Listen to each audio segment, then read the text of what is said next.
जय जय श्री राधे, जय जय श्री राधे, जय जय श्री राधे श्याम। आइए, बात चल रही थी कि संध्या मेधातिथि महात्मा के यज्ञ में जाकर के प्रविष्ट कर गई। पहली बार एक कथा आप सुनाइए।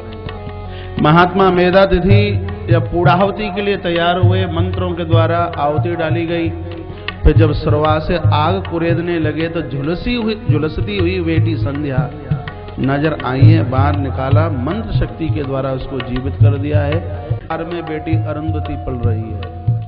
विवाह के लायक वही तो श्री वशिष्ठ जी के साथ में इसका संबंध किया गया। विवाह का समय आया और अब कहा कि कन्यादान कौन करेगा, इसका कौन करेगा कन्यादान। तो तीनों देवता आकर के प्रकट हो गए, ब्रह्मा विष्णु और शिव। माइक पे ध्यान। कहा इस बच्ची का, बेटी का कन्यादान हम करेंगे। बड़े महान है वो, जिन्होंने हाथ से कन्यादान किया हो, आके प्रकट हो गए। हाथ में जल लिया। यहाँ बिना श्लोक के कोई बात नहीं होगी। लिखा है यहाँ के ब्रह्म विष्णु महेशानाम करणी श्रुत तो यता। हाथ में जल लिया है, संकल्प किया, और जैसे ही संकल्प का जल है जमीन पर डाला तो उसमें से 7 नदियां प्रकट हो गई। तीनों देवताओं के हाथ के संकल्प के जल से, और उनको उसके जैसे ही पृथ्वी पर डाला तो 7 नदियां प्रकट हुई हैं। उन 7 नदियों के नाम यहाँ लिखे हैं। सप्त नद्या समुत्पन्ना क्षिप्राद्या सुपवित्र का। उन 7 में से मुख्य माता क्षिप्रा, जो अवंत का उज्जैनी महाकाल प्रभु की नगरी में बह रही है, ये तीनों देवताओं के संकल्प से ये प्रकट हुई है। इसको संकल्प वादिनी कहा है। ऐसा बताते हैं, संतों से सुना है कि माता क्षिप्रा के पावन तट पर जो संकल्प किया जाए वो अपने आप में सार्थक होता है, अनुष्ठान सिद्ध हो जाते हैं। संकल्प वादिनी माता क्षिप्रा तीनों देवताओं के संकल्प से महाराज जी प्रकट हो गए। क्षिप्रा का नाम, उज्जैन का नाम निकले मुंह से तो लगता है कि इस समय तो हम उज्जैनी अवंत का क्षिप्रा के तट पर ही होने चाहिए थे। 2004 में विशाल सिंहस्थ महाकुंभ में 2 महीने इस स्थान का आनंद लिया है। कभी समय मिले अवंत का उज्जैन जरूर जाइए, प्रभु महाकाल का दर्शन करके आइए, क्षिप्रा में स्नान कीजिए। और यदि कुछ ऐसी कोई आदत है जो छूटती नहीं, मां क्षिप्रा के तट पर संकल्प करके आइए, न छूट जाए चुनौती है। इतना बड़ा प्रभाव करंट माता क्षिप्रा का है। विवाह हुआ, पूछा विधाता ब्रह्मा का क्या हुआ। का ब्रह्मा जब मुग्ध संध्या के ऊपर हुए तो भ्रकुटी में से भगवान रुद्रदेव प्रकट हो गए। भगवान रुद्रदेव ने ब्रह्मा को बहुत कुछ कहा, बस तभी से ब्रह्मा रुद्र से झगड़ा मानने लगे और कहा कि इस रुद्र को इस बात का अहंकार है कि हम निष्कामता काम विजेता, हमारी कोई गृहस्थी नहीं। अभी मेरा संकल्प है कि शंकर का विवाह करके ही हम पानी पिएंगे। ये ब्रह्मा ने संकल्प लिया है। नारायण ने समझाया और कहा कि विधाता किसी के साथ में बेईमानस्यता मत रखिए। कहा नहीं, मैं शांति तब लूंगा जब शिव का विवाह करा दूं। का दुनिया में ऐसी कोई बच्ची नहीं जो शंकर का वर्ण कर ले। भगवान भोलेनाथ साधना में है और उनकी साधना को समाप्त करने के लिए इसने अपने विधाता ब्रह्मा ने अपने हृदय से एक बच्चे को जन्म दिया। उसका नाम हुआ कामदेव। सुनिए शिव महापुराण के अंतर्गत। अति सुंदर, बहुत भारी सुंदर था, इसलिए इसका दूसरा नाम कंदर्प भी है। अतिशय सुंदर। इनके पुत्र हैं दक्ष। दक्ष को पसीने की बूंद जमीन पर आकर के गिरी और उसमें से एक बेटी तैयार हो गई, बस उसी का नाम था रति। रति का विवाह कामदेव के साथ में हुआ। लिखा कामदेव कई बार भोलेनाथ को परास्त करने के लिए चला, लेकिन अपनी विद्या में ये पारंगत नहीं हुआ। भगवान नारायण ने समझाया कि भगवान शिव शक्तिवान है और शक्तिवान का वर्ण कोई शक्ति ही कर सकती है। इसके लिए तुम जगदम्बा की आराधना कीजिए। माता भगवती यदि पृथ्वी पर चल करके आए तो शिव का वर्ण वो ही कर सकती है। महाराज दक्षा प्रजापति की पत्नी असकनी महाराज इन दोनों ने तपश्चरण किया है। तपश्चरण का मतलब ये होता है कि जो आप मंत्र जप रहे हैं और उसमें जितने अक्षर होवे, मान लिया जाए ओम नमो भगवते वासुदेवाय, ओम नमो भगवते वासुदेवाय, इसमें 12 अक्षर हैं। इसका आपने 12 लाख जप किया तो ये हो गया पुरुष शरण। जैसे गायत्री मंत्र में 24 हैं अक्षर, यदि आपने 24 लाख इसका जप कर लिया है तो ये हो गया पुरुष शरण। और 24 लाख आपने 24 बार कर लिया तो ये हो गया तपश्चरण। तपश्चरण द्वादशाक्षर मंत्र 12 लाख हैं, 12 अक्षर हैं, 12 लाख जप कर लिया तो ये है पुरुष शरण। और 12 लाख 12 बार कर लिया तो ये अपने आप में है तपश्चरण। तो दक्षा प्रजापति ने ओम ऐम ह्रीम क्लीम चामुंडाई विच्छई, मात भगवती का यह दिव्य बीज मंत्र है। श्रीमद् देवी भागवत में तो बहुत विस्तार से इस मंत्र का वर्णन किया गया है, बड़ा प्रभावी मंत्र है। ऐसा बताते हैं कि नवरात्रा का व्रत पूरा नहीं होता जब तक इस माता भगवती के बीज मंत्र का जप न किया जाए तब तक। तो इस मंत्र का जप किया। आज भगवान विष्णु ने इनको बहुत अच्छी तरह से समझाया। विदे शृणु मद्वाक्यम सर्वं भ्रम निवारणम सर्व वेदांगमादीनाम समन्तम परमार्थम। ये आप अपने मन की बिल्कुल ये भ्रमता को छोड़ करके माता भगवती का ध्यान कीजिए। प्रभु प्रेमी जनों, आज माता भगवती प्रकट हो गई और कहा वरम ब्रूहि राजन, वरदान मांगिए, वरदान मांगिए। दक्षा प्रजापति ने कहा मांगे कैसे, शर्म लग रही है। क्यों? वो सही बात है, मांगने में तो शर्म लगती है। शर्म लग रही है। क्यों शर्म लग रही है? कि जगत की माँ हो तुम और तुमको हम अपनी बेटी बनाने की कामना करते हैं, इसलिए हमें शर्म लग रही है। माँ भगवती पृथ्वी पर चल करके आइए और हमारी लाली बन जाइए। ब्रज का शब्द है लाली, बेटी बन जाइए। तब माता ने कहा देव्यु उवाच तुष्टाहम दक्ष भवतः सद्भक्त्याय नयावृषम बरम्बणी सुस्वाभिष्टम नादेहम विद्यते तबः। तुमने मेरा भजन किया है, जप किया है, वरदान देने के लिए आई हूँ और तुम मुझे अपनी बेटी बनाना चाहते हो। मैं बेटी बनने के लिए तैयार हूँ, लेकिन शर्त एक है कि जिस समय आपकी देहली पर मेरा अपमान हो गया उसी समय तुम्हारी देहली पर मैं अपने प्राणों को छोड़ दूंगी और इससे बड़ा अपराध तुम्हारे लिए फिर और कोई नहीं होगा। यदि तुम्हें स्वीकार हो तो हाँ कीजिए, हम आ जाएंगे।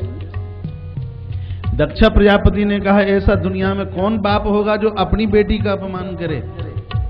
लेकिन कथा कहती है कि जब संसार से सम्मान मिलता है, पैसा मिलता है, सब जगह जय जयकारे होते हैं, तो लोग माँ को, पिता को, बहन को, भाइयों को, बेटियों को, सबको भूल जाया करते हैं।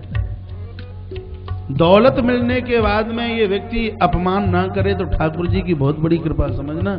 नहीं तो भाई वो सोचता है कि मेरे पास में जो है वो और किसी के पास में तो है ही नहीं। आज माँ ने कहा, इसने कहा कि हाँ बिल्कुल हम तैयार हैं। माता वहां से अप्रकट अंतर ध्यान हुई है और समय चलता रहा।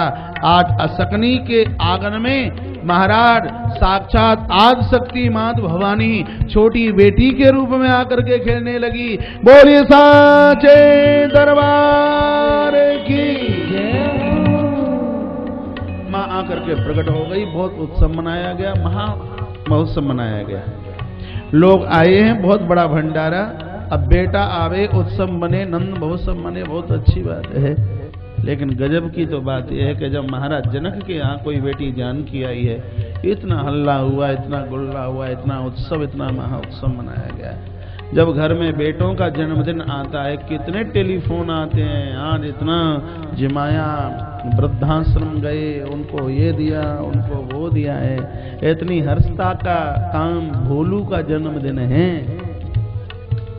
लेकिन बेटी का जन्मदिन मुझे नहीं लगता कि बहुत दिए जलाए गए हों, नहीं लगता बहुत मोमबत्तियां जलाई गई हों, मुझे नहीं पता कि कहीं ज्यादा आप मठ मंदिर गए हों, मुझे ये भी नहीं लगता कि बहुत बड़ा आपने कोई भंडारा किया हो। बेटा आए, नगाड़ा बजे और बेटी आए, तवा यूं फेंक देते हैं उल्टा करके, न जाने कौन सी आफत चल करके आ गई। बेटियां आवे, खुशी मनाइए। बेटियां आवे, उत्सव कीजिए, उत्सव मनाइए। बेटियां आवे। दक्षा प्रजापति ने एक महा महोत्सव मनाया। बहुत भारी भीड़ लगी थी। इस उत्सव में हर नदी आई, हर तीर्थ चल करके आया, संत महर्षि महाराज सब चल के आए। तत्रागत सर्वे ते तुष्ट बुजुर्ग दंबिकाम, बुजुर्ग बूढ़े लोगों का बड़ा मान किया गया, वृद्ध लोगों का बड़ा सम्मान किया गया। दक्ष के यहाँ वृद्धों का सम्मान है। और ध्यान से सुनिए, ये दिव्य शक्ति वहां आएगी जहां वृद्धों का सम्मान है। शक्ति, और इस दुनिया में शक्ति के बिना कोई काम नहीं हो सकता। जब व्यक्ति बूढ़ा हो जाता है तो कोई ये नहीं कहता कि इसके अंदर ब्रह्मा नहीं रहा। जब बूढ़ा हो जाता है तो कोई ये नहीं कहता कि इसके अंदर नारायण नहीं रहा। जब व्यक्ति बूढ़ा हो जाता है तो कोई ये नहीं कहता कि इसके अंदर शंकर नहीं रहा। लेकिन जब व्यक्ति कमजोर हो जाता है, दुर्बल हो जाता है, तो लोग क्या कहते हैं, इसके अंदर शक्ति नहीं रही। जिंदगी का संचार इस शक्ति के बिना हो नहीं सकता। राम चाहिए तो जानकी का आह्वान कीजिए, कृष्ण चाहिए राधा का आह्वान कीजिए, शिव चाहिए मां भगवती पराम्बा का आह्वान कीजिए। अरे पराम्बा के आह्वान के बिना तो सीता को भी राम नहीं मिलते। पराम्बा के आह्वान के बिना तो किसी रुक्मिणी को भी कृष्ण मिलने वाले नहीं है। और इस पराम्बा के आह्वान के बिना तो सही में किन्हीं गोपियों को भी कृष्ण मिलने वाले नहीं है। मुझे भागवत का मंत्र याद आ रहा है, सूत्र श्लोक कात्यायनी महामाये महायोगिन धीश्वरी नंद गोप सुतम देवी पतिम में कुर्ते। यहां से महापुराण में लिखा है, आपके घर कोई संत आया है, कोई गुरु आया है, आप मानना या न मानना, ये किसी शक्ति की ताकत है, ये मां भवानी भगवती की कृपा है। ईश्वर के चरणों में आपका प्रेम लगा है, मन लगा है, ये पराम्बा मात भगवती, ये जगदम्बा की कृपा है। जगदम्बा की कृपा के बिना जीव के अंदर विनम्रता नहीं आ सकती। और ध्यान से सुनिए, और यदि ये जगदम्बा रूठ गई तो दुनिया में साक्षात शंकर भी प्रकट हो जाए तो हमें बचा नहीं सकते। ये वर्णित किया गया है, आगे आप सुनेंगे। जब जगदम्बा का अपमान हुआ, मार डाला वीरभद्र ने दक्ष प्रजापति को, आगे आप सुनेंगे। फिर आह्वान किया गया, शंकर को सब मनाने लगे देवता, कैसे भी बचा लिया जाए, कारण नहीं जहां शक्ति रूठी है। अब क्या होगा? बोलिए शंकर भगवान की जय। जय श्री राम, जय जय श्री राम, जय जय श्री राधेश्याम। लिखा है कि दक्ष के घर में 60 कन्याओं का जन्म हुआ। सबसे छोटी बेटी का नाम देवर्षि नारद ने आकर के सती रखा है। सती छोटी से बड़ी हुई है और इसने 12 वर्ष तक, मैया ने, सती माता ने 12 वर्षों तक शिवार्चन किया है। कभी लोग गुरु अर्चन करते हैं, हनुमत अर्चन करते हैं, शिवार्चन करते हैं। इसका मतलब क्या है? जिस देवी देवता के आप भक्त हैं वो तस्वीर आगे रखिए और फूल 1000 फूल कम से कम, जैसे ये फूल है मेरे पास में, ये इसको अर्चन बोलते हैं। जैसे इसका पुष्पार्चन नाम हो जाएगा, ओम हम हनुमते नमः, ओम हम हनुमते नमः, ओम हम हनुमते नमः, या ओम ऐं ह्रीं क्लीं चामुंडाई विच्चै, ओम ऐं ह्रीं क्लीं चामुंडाई विच्चै, ओम ऐं ह्रीं क्लीं चामुंडाई विच्चै। मैंने बहुत संतों को देखा है जो 1000 फूलों से नित्य भगवान का अर्चन करते हैं। तो 12 साल तक ये अनुष्ठान माता भगवती ने किया, व्रत किया है। गुड़ोदनई सलवर्णई नत्यानिर्मायतम कार्तिक से चतुर्दश्याम भूमि पाए से रपी। कार्तिक के महीने में हर चतुर्दशी को मैया भगवान शिव की मालपुए से पूजा करती है। हर महीने की पूजा का वर्णन यहाँ किया है। मार्गशीर्ष में दही भात से पूजन किया है और तत्पश्चात फूस के महीने में तिल से पूजन किया। 12 महीनों की पूजन का विधान बताया है। जो लोग जगदम्बा भगवती का पूजन करते हैं, शिव महापुराण की रुद्र संहिता के सती खंड के 15वें अध्याय को पूरा का पूरा पढ़ लेना, किस प्रकार से पूजन किया जाए। बेटियों के लिए विशेष रूप से यहाँ पुराण के अंतर्गत लिखा है कि विवाह से पूर्व बेटियां जो भी जब तब भजन पूजा पाठ करती हैं, वो पूरा का पूरा उनके घर और वर को लगता है।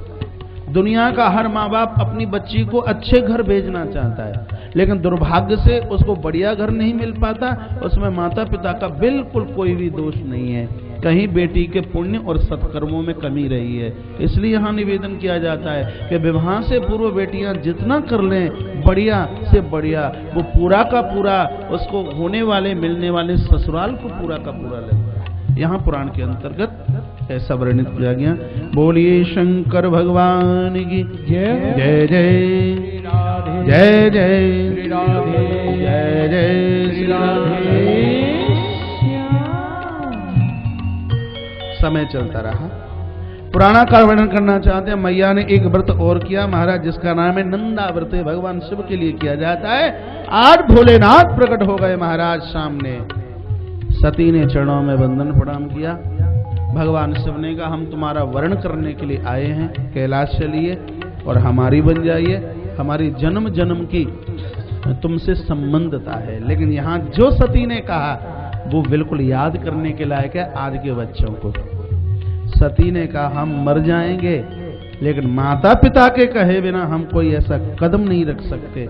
हाँ, यदि आप हमारा वर्ण करना चाहते हो तो दुल्हा बनकर पिता की देहली पर पधारिए और मेरे पिता जो कुछ करने के लिए तैयार होंगे और उसमें सहर्ष स्वीकृति हमारी होगी।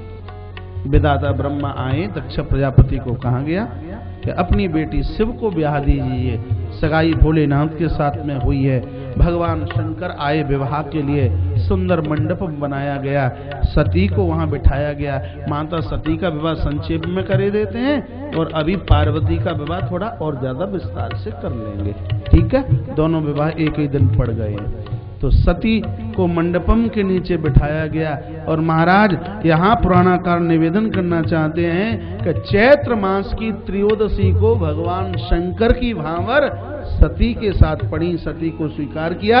भोलेनाथ ने कहा आज की तिथि को लोग प्रदोष के रूप में स्वीकार करेंगे। जो मेरे इस प्रदोष का व्रत करेंगे मुझे वो लोग कार्तिकेय और गणेश से भी ज्यादा अतिशय प्रिय होंगे। व्रतों का राजा है प्रदोष। जो व्रत करके व्रत को खंडित करते हैं, परसों की कथा में आप सुनेंगे प्रदोष के समय में अन्न खाना कितना बड़ा अपराध है, परसों आप सुन पाएंगे। प्रदोष के समय में सोना नहीं है, प्रदोष के समय पर अन्न नहीं खाना। भगवान शिव उनके ऊपर दिव्य कृपा करते हैं। प्रभु प्रेमी जनों ये प्रदोष का व्रत करते हैं। रविवार का दिन था, यहाँ लिखा हुआ है, श्लोक बोल दूं कि अथा चैत्र से ते पक्षे नक्षत्रे भगदेवते त्रयोदश्या दिने भानु। भानु रविवार को कहते हैं। त्रयोदश्या त्रयोदशी थी। भगवान शिव कहते हैं कि आज से लोग इसको प्रदोष की तिथि के नाम से जानेंगे और जो मेरा ये व्रत करेंगे उनके ऊपर मेरी पूर्ण कृपा होगी। भगवान शिव बोले। बोलिए शंकर भगवान की जय जय श्री राधे जय श्री राधे जय जय श्री राधे। आइए, सती को लेकर के भगवान शिव कैलाश की तरफ चल करके आए और तत्पश्चात शायद आपको जानकारी होगी, जब दुल्हा नई दुल्हन लेकर के आए तो अड़ोसी पड़ोसी रिश्तेदार संबंधी लोग दोनों को निमंत्रण पर बुलाते हैं। बहू और बेटे को न्योते पर बुलाते हैं। तो आज नारायण के यहाँ भोलेनाथ और सती दोनों को आपको जानकारी होगी। ये जो यहाँ लिखा है मैं तो वही बोल पा रहा हूँ। तो निमंत्रण पर बुलाया, हमारे यहाँ भोजन जीवने के लिए आइए और बड़ी हर्षता बड़ी प्रफुल्लता के साथ उनको भोजन कराइए। दुल्हा की ऐंठ और अकड़ 3 दिन के ही लिए तो है, उसको बात में तो बस उसको महाराज क्या बनना पड़ेगा आप सब जानते हैं। कितनी उसकी अकड़ होगी, ऐंठ होगी आप जानते हैं। 3 दिन के लिए तो दुल्हा किसी को बात ही नहीं करता। बहन बोले तो अकड़ दिखाए, भैया बोले तो अकड़ दिखाए महाराज, माँ बोले तो अकड़ दिखाए, लेकिन बाद में सब की सब अकड़ धराशायी हो जाती है। अस्तु, आइए तो आज भगवान नारायण देव ने बुलाया भोजन पर। भगवान शिव और सती दोनों भोजन के लिए आए। बड़ी हर्षता और उल्लासता के साथ में भोजन कराया और जब निमंत्रण पा करके आए तो सती का मुंह कुछ रूठा सा था। सती कुछ अनमनी सी थी। ध्यान से सुनिए, सती कुछ दुखित सी थी, सती कुछ परेशान सी थी। भोलेनाथ ने कहा क्या बात है, अरे बात क्या है, देखिए नारायण का महल कितना सुंदर बना और आप ये सीधे पहाड़ पर पड़े रहते हो, रहने के लिए 6 फीट भी जगह नहीं है। जरा एक सुंदर सा मकान बन जाता तो कितना बढ़िया होता। अभी तक मकान की याद नहीं थी, मकान की याद तब आई है जब महाराज नारायण का भवन देख लिया, तब क्षीर सागर में। माताओं में ये तो एक बहुत बड़ी विशेषता है, जब कहीं कोई बढ़िया एक नई फैशन की चेन, एक नई फैशन की साड़ी, हाँ पति के ऊपर कर्जा कितना है उससे कोई मतलब नहीं है। खैर आप तो ऐसी माताएं हो ही नहीं सकती, आप तो पति के दुख को अपना दुख समझती हैं। ये तो हम कहीं बाहर वाली माताओं की बात करते हैं। अस्तु कहा हमें बिल्कुल उससे बढ़िया भवन चाहिए। देख करके आई ना अभी भोलेनाथ ने कहा हमारे भाग्य में भवन नहीं है। अब भाग्य तो कर्म के द्वारा बनाया जाता है, हमने सुना है इसलिए हमें भवन चाहिए, नहीं है भाग्य में। लेकिन मैया ने हट पकड़ी तो विश्वकर्मा को बुलाया। श्री विश्वकर्मा जी चल करके आए हैं और महाराज बड़ा सुंदर सा स्वर्ण का भवन बनाया, सोने का महल बनाया, पानी भी सोने की निकासी में से निकले, एक एक ईंट जिसकी स्वर्ण की, इतना सुंदर भवन बनाया। विश्वकर्मा जी ने भोलेनाथ को कहा बाबा भवन बन गया है, जरा एक बार देख लीजिए पास है कि कहीं अनुत्तीर्ण तो नहीं है, उत्तीर्ण हो तो बोल दीजिए। फेल पास की बात आई। भगवान शिव ने कहा यदि हमने कर दिया पास और देवी जी ने कर दिया फेल तो फेल ही है। कितना भी बढ़िया मकान बना लेना, बिल्डिंग, इंजीनियर 1000 बार पास कर दे, लेकिन श्रीमती ने फेल कर दिया तो फेल और उसने पास कर दिया तो पास। मैया भगवती आई और चारों तरफ से आकर के देखा तो स्वर्ण जटित महाराज महल बड़ा सुंदर बना हुआ था। खूब खुशी हुई। कहा बाबा इतना सुंदर भवन बनाया है तो क्या इसका गृह प्रवेश नहीं कराओगे? नए भवन का तो गृह प्रवेश होना चाहिए, वास्तु पूजन होना चाहिए, प्रथुदेव भगवान की पूजा होनी चाहिए, कोई विद्वान ब्राह्मण बुलाइए। उस जमाने में 10 कंठ रावण से बड़ा और तो कोई विद्वान ब्राह्मण था नहीं। सब भोलेनाथ ने बुलाया दशानन को और आया, मंत्रों की बौछार हुई है और जब बढ़िया तरह से गृह प्रवेश हो गया तब भोलेनाथ ने कहा कि वैसे तो रिश्ते में तो हमारे भक्त लगते हो, शिष्य लगते हो, लेकिन पूजा की दक्षिणा न दी जाए तो उसका पुण्य नहीं मिलता, इसलिए आप हमसे कोई दक्षिणा मांग लीजिए। अब 10 कंठ रावण ने सोचा कि लंगोटी कमंडल के अलावा और तो कुछ है नहीं, एक आध बोरा बेलपत्र जरूर मिल जाएंगे, हैं? क्या मांगे इससे? तो कहा बाबा जो हमें चाहिए आपके पास है नहीं।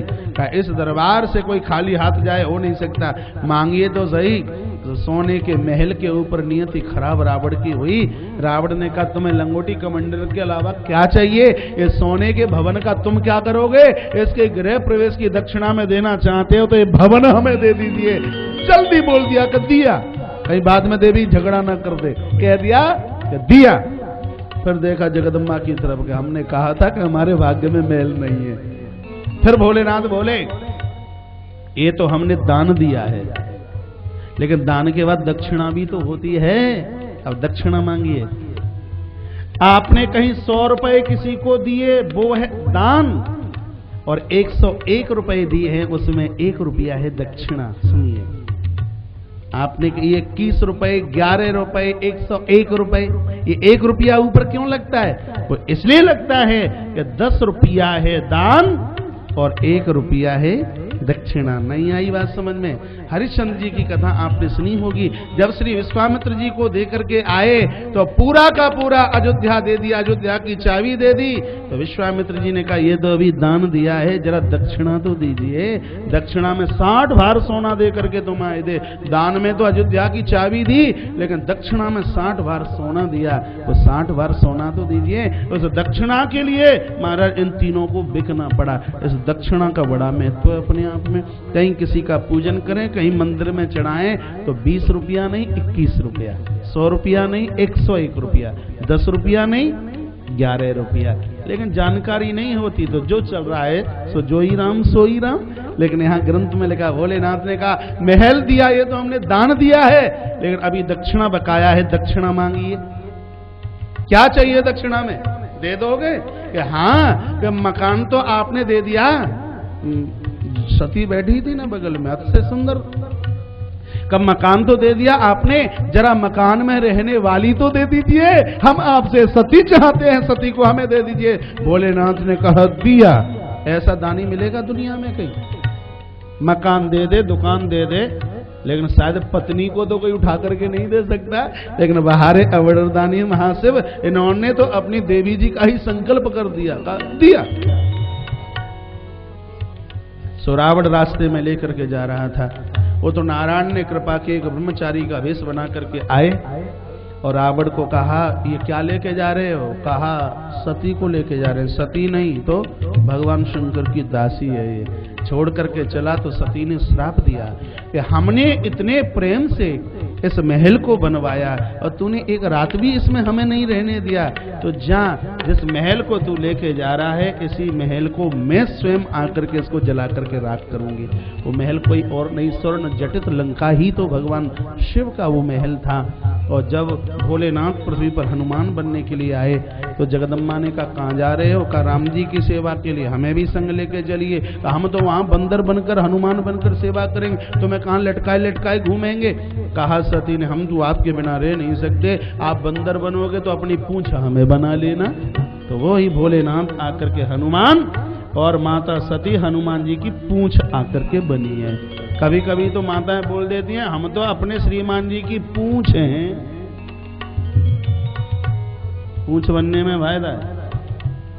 आगे आप और ज्यादा विस्तार से बताएंगे। जब हनुमंत लाल जी लंका पहुंचे तो लंका को हनुमान के हाथों ने नहीं जलाया, हनुमान जी के पांवों ने नहीं जलाया, तो बजरंगी की पूंछ ने लंका को जला करके राख कर दिया।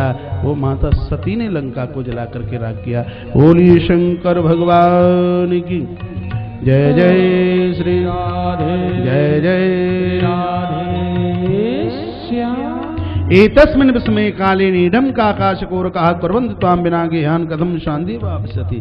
जब कहा था कि कौए भी घोंसला बना करके रहते हैं, हमारे लिए कुछ नहीं बनाया, भगवान शंकर ने कहा हम तो अपनी मस्ती में बिल्कुल मस्त हैं। और तत्पश्चात प्रभु प्रेमी जनों कुछ मोक्ष के लायक कुछ बातों का वर्णन किया गया है। और तत्पश्चात एक दिन की बात, यहाँ से अक्षय कथा बड़ी गंभीर है और सुनने लायक है। रामायण के बालकांड में कथा नहीं है। एक दिन की बात थी, समुद्र के तट पर भगवान शंकर अपने नंदी के ऊपर सती को बिठा करके ऐसे ही क्रीड़ा के लिए निकले। और इतने में क्या हुआ, त्रेता की बात थी, भगवान राम का वनवास हुआ और माता जानकी का हुआ हरण। तत्र रामं ददार्शासो लक्ष्मणे नान्यता घर। हर मीन्स शिव, शंकर जी ने राम लक्ष्मण को देखा, आंखें भर आई।